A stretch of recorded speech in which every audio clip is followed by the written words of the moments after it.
Today is Thursday, November the 29th, 2018. Your quote of the day is, in the middle of a difficulty lies opportunity. And that comes from Albert Einstein. Now, to me, that simply means that any bad situation can have positive outcomes too.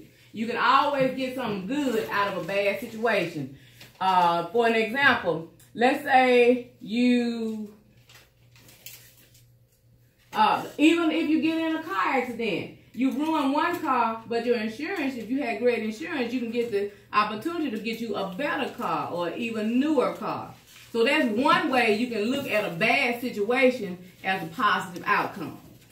So when we have lemons, we're going to make what? Lemonade. And every cloud has a what? Silver lining. Silver lining. Now, today, our bell ringer is, which of the following is the correct sequence of events in reproduction of a seed plant? A, pollination, germination, and fertilization. B, fertilization, germination, pollination. C, pollination, fertilization, germination. Or D, germination, fertilization, and pollination. Chris, you got your hand up? What you want to say? C. C is actually the correct answer. First of all, it has to be pollinated. Then, after the pollen is in the air, it becomes fertilized. So fertilization takes place. And finally, after the fertilization takes place, germination, which is the sprouting of the plant, takes place. Okay, today we're going to move on to lesson 5, Feeding the World, on page 339. So everybody turn to page 339. We want to be really discussing pages 339 through 341. And we're going to answer the section 5 questions on page 341. 1A, 1B, and 1C. Yes, we're going to have to write all of the questions. We only have 3 vocabulary words today. They are precision farming, hydroponics, and genetic engineering. Our target reading skill for today is identifying main idea. And our objectives, we're still under the same objective, 3B, describing and summarizing how eggs and sperms unite in the reproduction of angiosperms and gymnosperms. Now, I know today's lesson doesn't really seem like it's falling under that, but it's still under the same umbrella. All of the things that we've talked about from the start of chapter 10 are leading on up to this part. All right, today we got our little discovery activity that we're going to do first. Everybody's on page 339? Yes, all right, at the top of page 339, Feeding the World. Our discovery activity is will there be enough to eat? First thing I want you to do is I want everybody to take a chip out of this grouping bag. And we're going to have 4 groups of people. We're going to alter what's in the textbook a little bit because we have so many students, we had to alter it a little bit. So instead of 3 groups, we're going to have 4 groups. So we're going to have a blue group, which is going to be our wealthy people. We're going to have a green group, which is going to be our average people. A red group, which is going to be our poor people. And a yellow group, which is going to be our poverty-stricken people. That means you have almost nothing. So just pick one. Don't look in the bag. Just pick a color. All right, let's everybody do this quickly. Everybody get one quickly.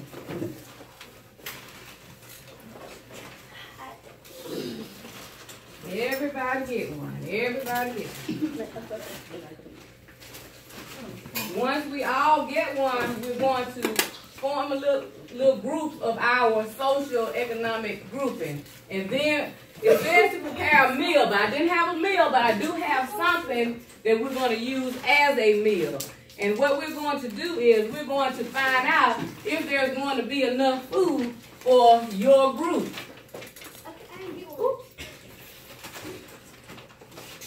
If there's going to be enough food for your group. And if the population grows, is there going to be enough food for your group?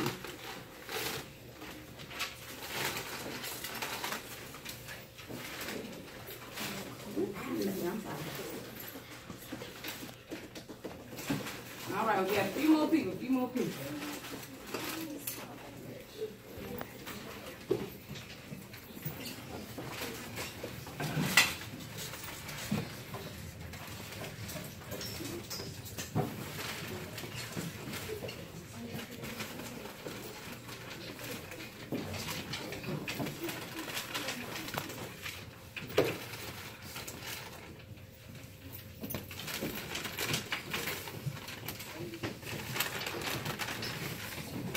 Okay, now I want all of my people from the yellow group to stand right here. All of my yellow group.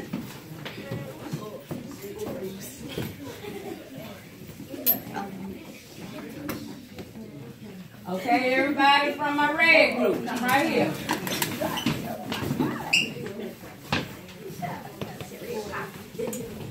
Everybody from a green group.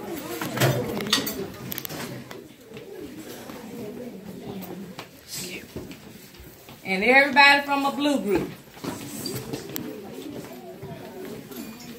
First of all, count how many people are in your group.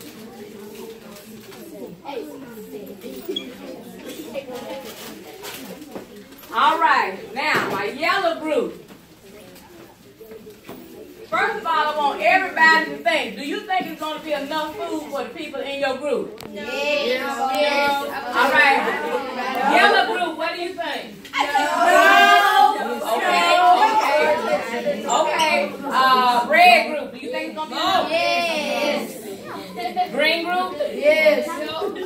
And blue group? Yes. All right. First of all, we're going to go to our yellow group.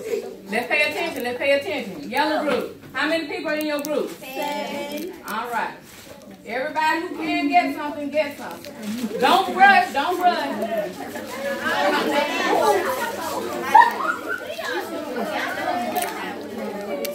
All right. Red group. Hold on. Hold on.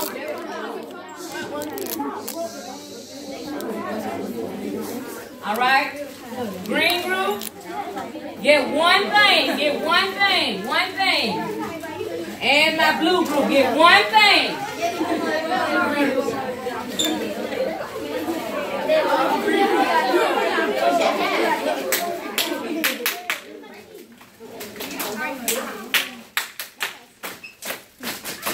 Okay. Yellow group.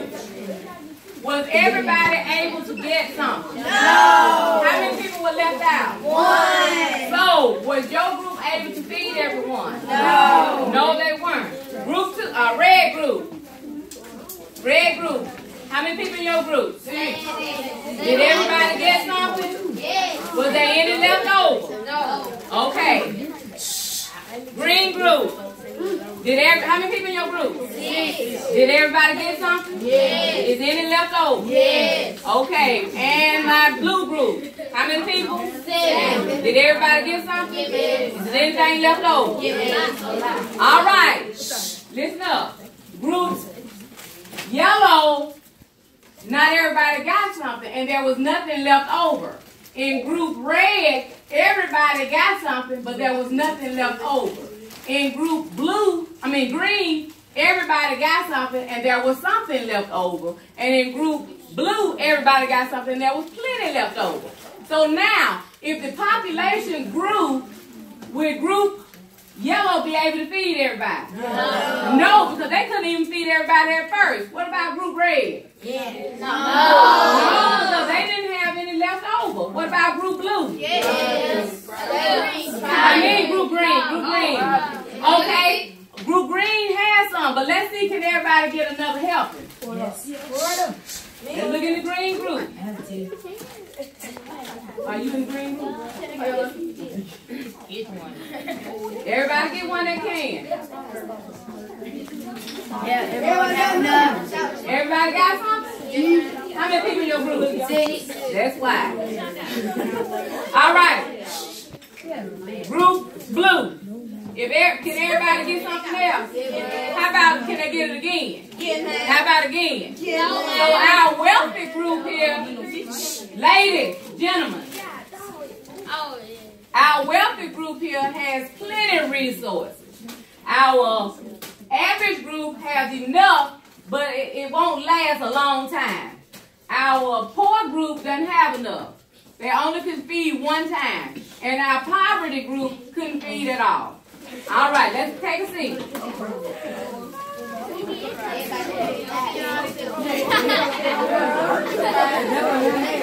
Ladies and gentlemen, you all can keep your resources. Who is the one person from the poverty group that didn't get anything? Let me give you something. So everybody has something. Let's put that away.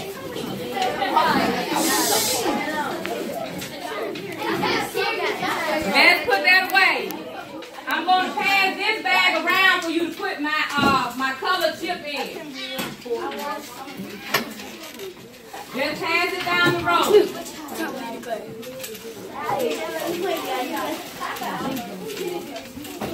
I tell you what, Tom, you go around and take up my color chips. Now, let's all focus back on page 339. In our activity, we found out that feeding the world is not an easy thing to do. Most of the time, who will have the better resources? The wealthy will have the better resources, and who will not have enough? The poverty, and then the poor. All right. More than 6 billion people live on Earth today. By the year 2050, the population could grow as large as 10 billion. Think about how much food will be needed to feed the growing population. How will farmers be able to grow enough food?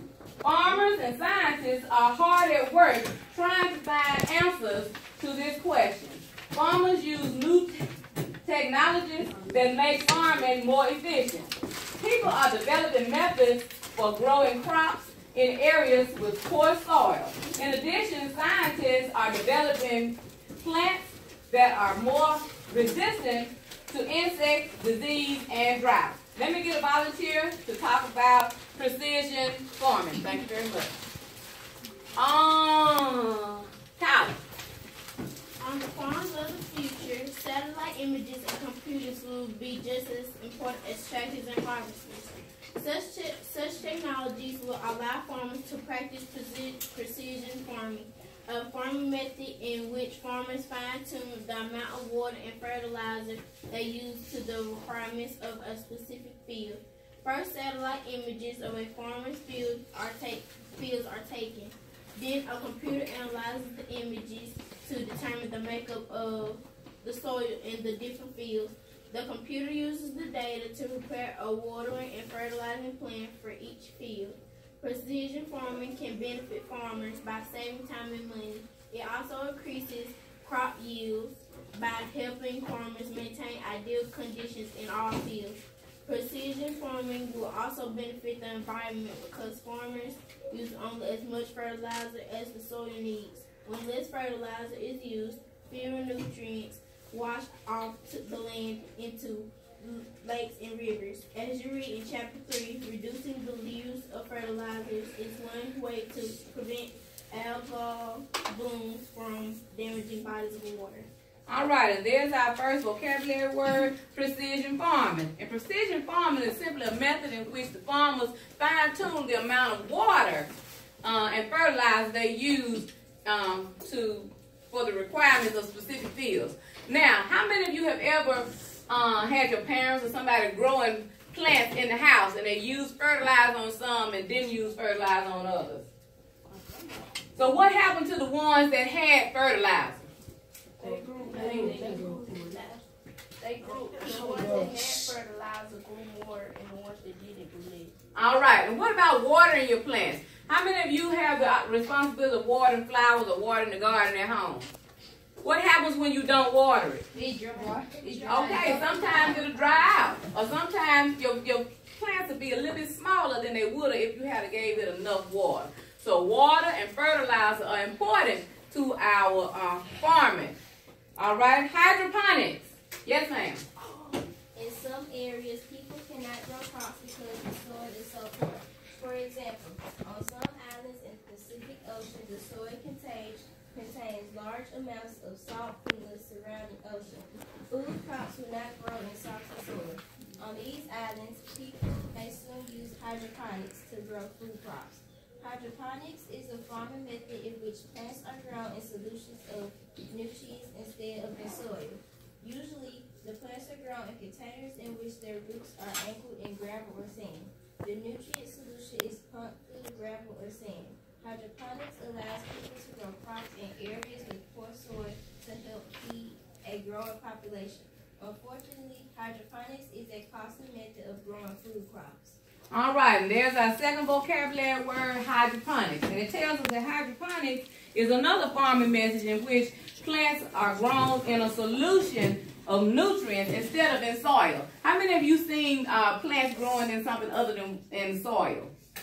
Now, sometimes I myself have branched off something from a plant that I already had, and I put it in some water with some Miracle-Gro and some more little home remedies that I have that'll help it catch root real quick and start growing. So I'm kind of doing a little bit of hydroponics myself. But hydroponics can get to be expensive because the things that you are growing your plants in could cost more than if you were just growing them, you know, and using the soil. But not every place in the world has good soil. Here in the United States, we have pretty good soil. And, you know, we do use fertilizer and stuff. And I guess in some areas we might use that hydroponics because we want to get more stuff quicker and in a variety of places. But it can get to be costly, like they said. Next, we got engineering better plants. Oh, Shelton. Wheat, corn, rice, and potatoes are the major sources of food today. To feed more people, the yields of these crops must be increased. This is not an easy task. One challenge facing farmers is that these crops grow only in certain climates. Another challenge is that the size and structure of these plants limit how much food they can produce. One technique scientists are using to address these challenges is called genetic engineering. In genetic engineering, scientists alter an organism's genetic material to produce an organism with qualities that people find useful. Scientists are using genetic engineering to produce plants that can grow in a wider range of climates.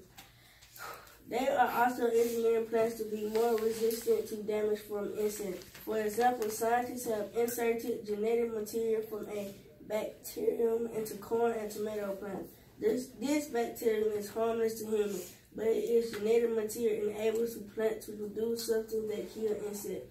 Caterpillars or other insects that bite into leaves of these plants are killed. Today, farmers grow many kinds of genetically engineered plants. All right, and that's our found vocabulary word, genetic engineering. And it tells us that genetic engineering, science alter an organism's genetic material to produce and form an organism with qualities that people find useful. So they're changing the structure of the kind of plant that they have to make it better. Let's say you want corn that got bigger corn kernels on it. So they spoke about that in the reading. They've done something to the corn that's going to produce bigger corn kernels. And they can genetically engineer different plants to make them better or to make them more suited for what the customers want. It also talked in what he read about bacteriums being harmful to humans. So we have to be careful with this genetic engineering because we don't want to hurt our own cells by trying to get better crops or trying to get more crops or bigger crops. So we have to be careful with all of that. And all of these factors, all of these different kinds of engineering and ways to better our food production all have a part to play in feeding the world. Now, here you have your section 5 assessment question. This time we only have 3. You got a listing, a explaining, and a making judgment. So you have 3 questions. There are 3 types of questions. And always when you answering your question, make sure you look for the main idea in what the question is asking you before you answer your question. Are there any questions before we get started on that? All right. When you get finished with your 3 questions, you need to put them where? In the box. In the box. And when you get finished with those questions, you need to do your exit ticket. Which brings us to our exit ticket, which is here on the board. What are 2 things scientists are using genetic engineering for? So as you read, you should have picked up on those. So give me your exit ticket and put it where? In the In the exit ticket box. Now I cleared out because I put the stuff that we were using up there. Are there any questions before you get started? You got how many questions? 3. Anna? It's And once you get finished, you may Read a book. all right. There we go. Let's get started.